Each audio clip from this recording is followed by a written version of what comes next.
In February of this year, I was contacted by a man on a plus-size dating site. We exchanged email on the site for a while, and then he asked me to switch to Hangouts. His name was Lingard Johnson. He described himself as a widower at 61 years of age, as Swedish American. He was working on an offshore rig in Texas. He sent photos of a handsome man in overalls standing next to a control board. Not very far along in the relationship, he started telling me how much he loved me and how much he needed a good woman. I swallowed it all. We spoke on the phone, and he had an accent that was hard for me to place.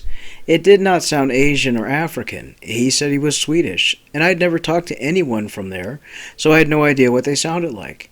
He did speak English well and wrote without spelling errors.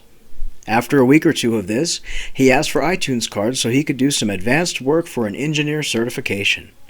I had no problem affording that, so I sent $200 worth. I had never used them before, and he told me what to do. He tells me he's retiring from his company and branching out to do his own oil drilling and contracting workers to drill for him instead of for a big oil company. Again, nothing was untoward. He leaves the oil rig he is on and goes to another in an undisclosed location. He asked for $1,000 to cover the helicopter transport. He asked me to send it to a contact he uses in Pennsylvania. He says he lives there, and this woman handles his monetary affairs. Daily letters and messages come from him. One time he sent roses, a ring, and a teddy bear. After a week, he tells me that the drill bit had been installed incorrectly and he needs money to repair it. Again, I knew nothing of this. I did ask him if he had a salary. He said yes, but he could not get it being on the rig. I asked if it was not the company's problem. He said no, it was his, since he was contracted to fix it. He asked for $7,000 to be sent to the contact in Pennsylvania. I sent the money, and he says he needs $1,000 to come home. I sent that too. I hear nothing for a day. Then I get an email letter saying he was kidnapped by pirates and he's being held for his contract money. If I want him alive, they want $50,000. I said I don't have that kind of money, and I gave him up for dead. After a week of this, which caused me much stress and worry, he calls and says he is alive and he needs money so he can get home. The kidnappers are going to drop him someplace undisclosed. Once he gets to where it was, he asks for more money. He says he was in South America. Call the embassy, I say. That is their job to help people in this situation. The embassy can't help, he says. He is in too remote of a location. He is stranded and ill with coronavirus, and he needs money for travel. I sent him some money, maybe $1,000, and never heard from him again. I wish I'd seen your YouTube postings. I wish I had been secure enough to tell him to take a hike when he asked for money. Fortunately, I did have money to cover all of this, but it did take out of my retirement, some of which took me 15 years to earn. Hopefully my story will help others. After all this, my level of trust is gone, and it's very hard for me to get close to anyone. I'm in my late 30s, single mother of one child with special needs. I am from a small and rather wealthy European country, and in spite of my situation, I am doing just okay. As I'm educated, have a good job, and enough income to secure a roof over mine and my child's head, and enough to feed and clothe us. 5 years ago, I got a divorce, and for reasons I will not go into details about, at that time, I decided I would never ever go into a serious relationship again. As time passed, my perspective got a bit more relaxed and open-minded, so I signed up to a dating app to see if there were some men that would be worth meeting. It was an okay experience overall. I did notice some men contacting me and seeming a bit too eager and ready to start talk about their feelings towards me, and talking about needing money. I knew all too well that that was a type and a sign of a scam, so I just laughed and blocked those. I also got tons of messages from genuine people and had several conversations and had met up with 3 guys. First 2 were kind of mismatches, but the third one was nice, and we had a fling with no strings attached until his residency in my country was up and he moved back to his home country. So, all in all, I was kind of relaxed about the whole thing and continued using the dating app on and off. That's where I met Paul. According to his profile, he was in my hometown, but after matching on the app, he contacted me in English and introduced himself as a staff sergeant in the U.S. Army, currently deployed in Afghanistan. It was his last ever deployment before he'd retire from the military, and since his father was American and his mother was from my country, he was going to return to here to start a new life. He was 1 year older than me, and whereas I thought he was attractive, he still looked normal and seemingly within my league. He quickly asked me to move to the chat to WhatsApp, since it was a better way to chat. I agreed without thinking too much on it. We got to know each other there, and it seemed to me that we hit it off nicely. I also noticed that quickly after we started on WhatsApp, his dating profile had disappeared. I didn't think too much about that at the time. I just figured he had his reasons. The conversations went smoothly, and we talked about our likes, interests, exchanged jokes, and so on, and I figured that this guy was probably worthy of meeting up once he finished his deployment. He was a bit vague about when exactly that was, but it was a matter of a few weeks. During the first days of our chat, the coronavirus pandemic was starting to spread around the globe, and I didn't realize how serious it was at first. But before I knew it, lockdowns started happening all over Europe and travel restrictions were imposed, which made me frustrated, of course, but it was no one's fault. So, he apparently had to continue his deployment for a longer time. I had to work from home for weeks, and frankly, that probably made sure I got more and more attached to Paul. The guy who would always care about me and give me all the attention in the world, while I could rarely ever even visit family members and friends, and only see my colleagues on Zoom. We never talked on the phone or video chatted, which I didn't care about, and he never asked for it either. Since I was feeling that I was getting attached to my new romance interest, I got curious about the U.S. Army, which I had never been before and knew little about.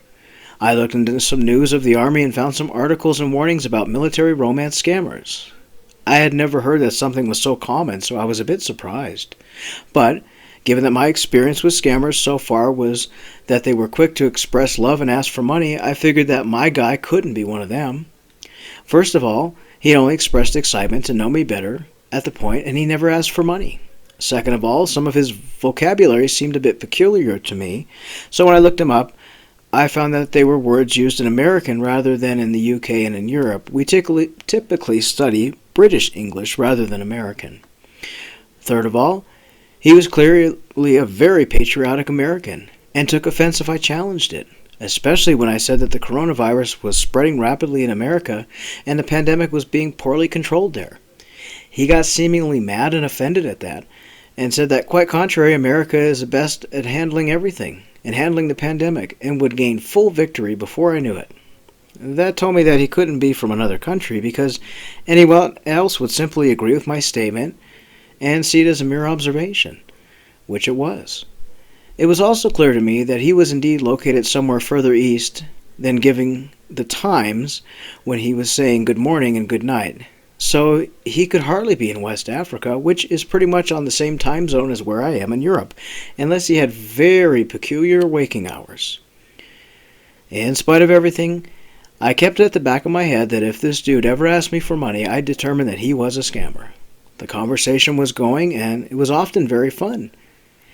He did start saying increasingly more often that he had developed feelings for me and that he wanted something serious and lasting with me. He talked about our future together, that he was going to raise my child with me, which made me a bit uncomfortable, but assumed it came from a good place. He told me he envied me for having a big family around because his father, who was an orphan when he met his mom, had died before he was born. His mother had also died and his grandparents, and because of all this, he had an inheritance in my country and was going to invest in a business of his own.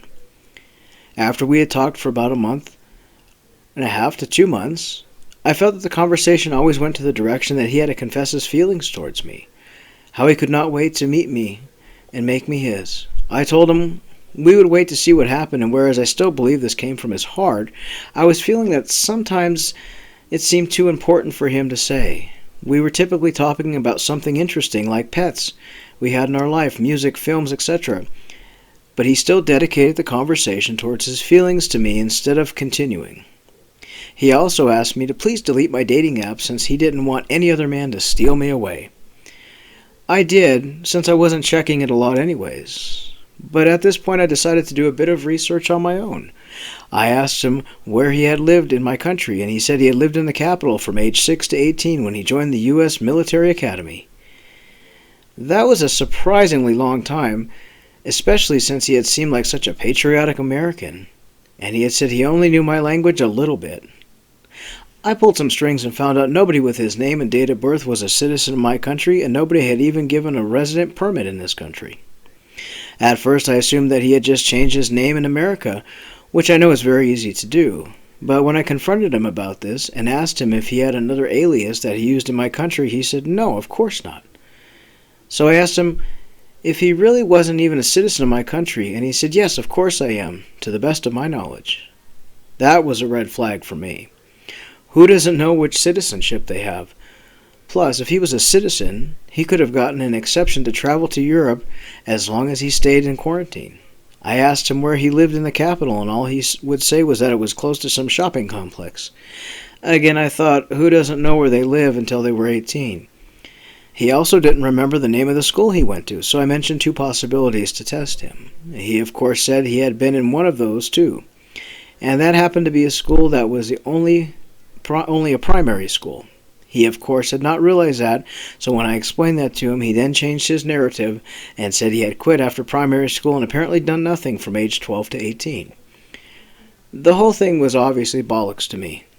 But he said, I will come to your country and this whole thing will make sense then.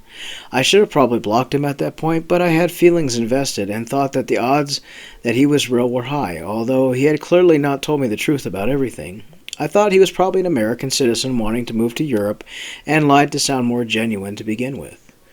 Not long after that, he announced that he was about to leave Afghanistan, go to Iraq for a short while, which was against his will. He said he would only be there for 5 weeks, and after that he'd go home, which is to my country.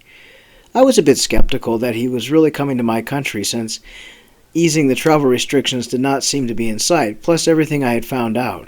He asked me if he could send me a package before going, and I asked him, a package? And what for? And he explained that it was some important documents, journals, photos, and uniforms that he did not want to bring with him in such a bad place as Iraq.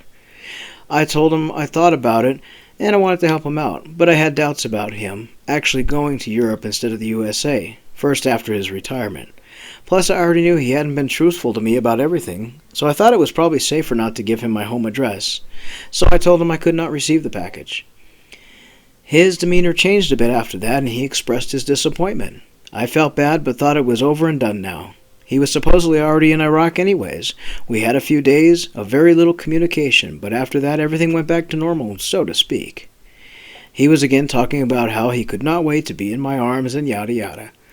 And then one day, to my very surprise, he told me he had a friend in Turkey who had money problems. He sent screenshots of the conversation with this other person and asked him for financial help. That he agreed, but unfortunately, the so-called banking signal was too bad and he could not access his account. So, Paul asked me if I could help him by sending his friend in Turkey money, and he'd definitely pay me back once his suspension was lifted. This was a real shock to me. The guy who I'd been talking to all this time asked me for money, like some scammer. I remembered the promise I had given myself that I would never send money to someone I had never met. Plus, I could not believe the explanation that there was some banking signal that made him not access his account. Like, didn't he do his banking online like most people? The internet signal was clearly good enough to talk to me online and this so-called friend. It also did not make sense to me that there was this poor soul without money in Turkey, and I, a random stranger far away, was his only hope. My answer to Paul was simply no, I can't. He said okay, and for the next week he went mute. Not one message even saying good morning or anything. I was realizing at this time that this really probably was a scammer, and I felt so sick and disgusted, even to the point that I was vomiting everything I consumed for 2 days. That was because of the shock I experienced. I felt so humiliated and heartbroken, but a little part of me thought maybe, hopefully, the guy was real. So one evening, I couldn't take it anymore. I sent him a message. I can't believe this whole thing was a scam. He replied quickly, said that my assumption was pathetic. He was not a scammer. He also got so furiously angry about me refusing to immediately send money without even hearing him out. It was surprising to me that he'd actually get mad at me for not sending money. So I said I'd figured he was probably some Nigerian scammer. Apparently that was a crazy thing of me to say. He had his own money, and he was only because it was a technical situation in Iraq that he couldn't access his money and that his friend needed it so much. I decided to believe him and actually apologized, and added that I would never help him out with money until he could shake hands about it. He said it was okay and that we were back to good, and we agreed that we were glad to be back on good terms. But following that, he went mute again, and when I sent him a message, I could see that the message was sent but as not received on his end, which it indicated to me he was offline. Days passed, and apparently he was offline for good. So I went back to humiliation and heartbreak. Still, a little part of me thought he could possibly be real, but I found the page Scamming Scammers Action on Facebook and continued learning about scams. I found out that this idea of sending a package was probably an attempt to delivery scam. And even what he said he was going to send sounds very typical. I also found out that asking, "Have you had breakfast?" was a typical for scammers, so that he seemed like they cared. And Paul had asked me that a lot. All in all, the scammer who spent a lot of time ended up earning zero money from me, so I count my blessing that this particular attempt was failed on his end. However, I did feel great loss and mourning of the sweet man that in the end never existed to begin with. I was also angry at the person that pretended to have feelings for me was only after my hard-earned money, which I needed for myself and my child. He could have not cared about me if I would have had gone completely skint because of him. Reading about scammers since then has revealed to me that this is a very common thing, and the fact that this guy I spoke to for so long before he made his attempt was simply a sign that he was advanced in his crime. I also have to say that what I have learned is that I could already move on and accept this wasn't real, and thanks to all the information that has been put forward, I did indeed have my guard up, which saved me from losing a dime and made me earn a lesson for life. So I guess in spite of everything, my story is a success. And I have to thank you, Scamming Scammers Action, and other pages that have been working tirelessly on educating potential victims of scamming. We'd like to thank this lady for telling her story, as well as the First Lady for sharing her story. If you've encountered a scammer and like to share your story, you can remain anonymous. You can find us on Facebook under the page Scamming Scammers Action, or drop us an email, scammingscammers@gmail.com, and we will narrate your story into a video as soon as possible. Thanks again for sharing. Stay safe. Bye.